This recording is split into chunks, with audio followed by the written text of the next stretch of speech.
নতুন বছরের শুরুতেই ভক্তদের সুখবর দিলেন জনপ্রিয় গায়ক ও অভিনেতা তাহসান খান।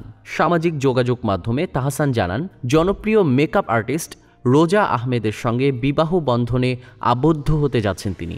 কোনো রকম গুঞ্জন ছাড়াই শিল্পী ও অভিনেতার বিয়ে করার খবর জানতে পেরে বেশ অবাকই হয়েছেন ভক্তরা।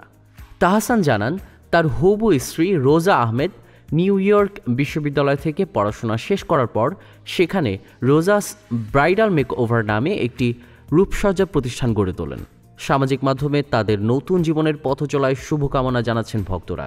কেউ কেউ বলেছেন, অবশেষে চাঁদের আলো খুঁজে পেয়েছেন তাহসান। তার সেই প্রিয় গান যেন অবশেষে সত্যি হয়ে ধরা দিল। 1 দশকেরও বেশি সময় ধরে এই মেকআপ আর্টিস্ট বাংলাদেশ ও মার্কিন যুক্তরাষ্ট্র উভয় দেশেই ব্রাইডাল মেকওভার আর্টিস্ট হিসেবে খ্যাতি অর্জন করেছেন। এছাড়াও মেকআপ শিক্ষিকা হিসেবে তিনি নারীদের প্রশিক্ষণ দিয়েছেন এবং অনেককে উদ্যোক্তা হতে সাহায্য করেছেন। অন্যদিকে তাহসান খান বাংলাদেশের বিনোদন শিল্পে গায়ক, গীতিকার, অভিনেতা এবং টেলিভিশন উপস্থাপক হিসেবে সুখ্যাতি কুড়িয়েছেন দীর্ঘদিন ধরে। কর্মজীবন শুরু করার আগে ব্ল্যাক ব্যান্ডের সাথে তার সঙ্গীত যাত্রা শুরু করেছিলেন। এটি তার শাস্ত্রীয় এবং আধুনিক সঙ্গীতের অনন্য মিশ্রণের জন্য পরিচিত।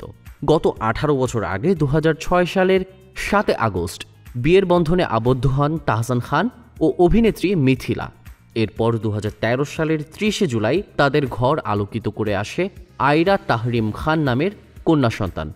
পরে 2017 সালের 4 অক্টোবর বিচ্ছেদের ঘোষণা দেন তাহসান ও মিথিলা যৌথভাবে তাদের বিবাহ বিচ্ছেদের ঘোষণা দেন। সাবেক এই দম্পতির বিচ্ছেদের বিষয়টি তাদের অনেক ভক্ত সহজভাবে মেনে নিতে পারেননি। তাহসান মিথিলার পরিচয় গানের মাধ্যমে। তাহসান যখন ব্ল্যাক ব্যান্ডের গায়ক, এক বন্ধুর সঙ্গে তাহসানের আড্ডায় গান শুনতে যান মিথিলা। এরপর ধীরে ধীরে সম্পর্ক পরিণয় গড়ায়।